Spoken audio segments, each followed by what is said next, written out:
This has absolutely been a thrill to be awarded this Promise Award. This is the first major professional award that I have been given in my career thus far, and I'm especially excited about it because a part of the reason I was nominated for the award was for my work with the Satellite Industry Association.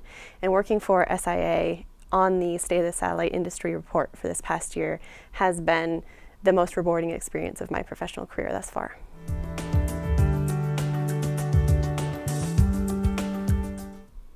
I have been interested in space in general for as long as I can remember.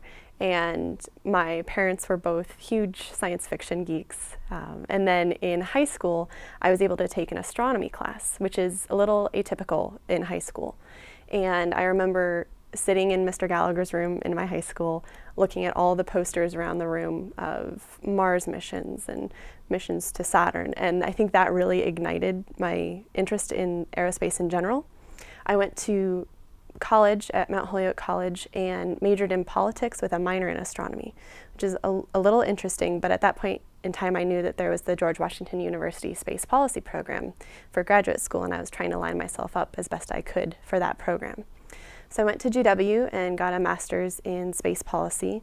After that, I went into consulting and I worked at Booz Allen Hamilton. We worked with the Air Force, with DARPA, with NASA.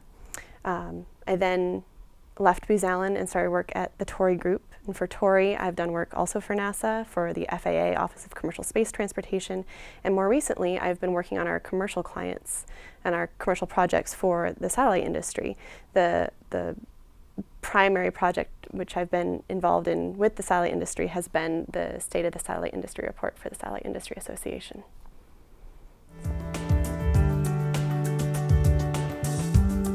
The satellite industry is incredibly welcoming and rewards people who put themselves out there. I did not expect at my age to really have a seat at the table, to be sitting with my clients and briefing the head of Air Force Space Policy or briefing the head of space for the National Security Council at the White House.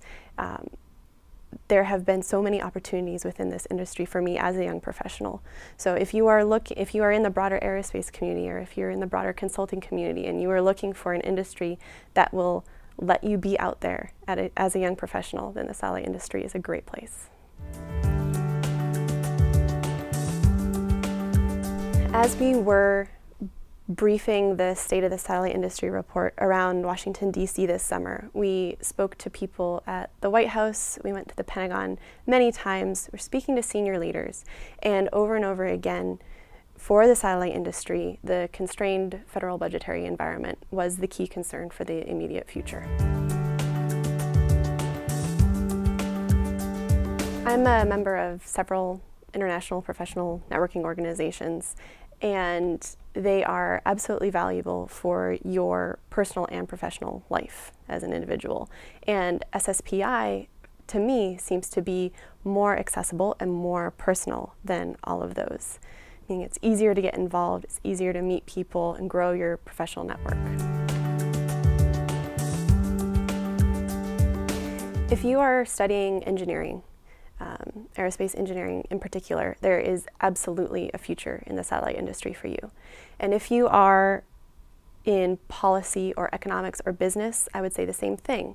And consulting for the satellite industry is an interesting route to go, and it's a very rewarding one.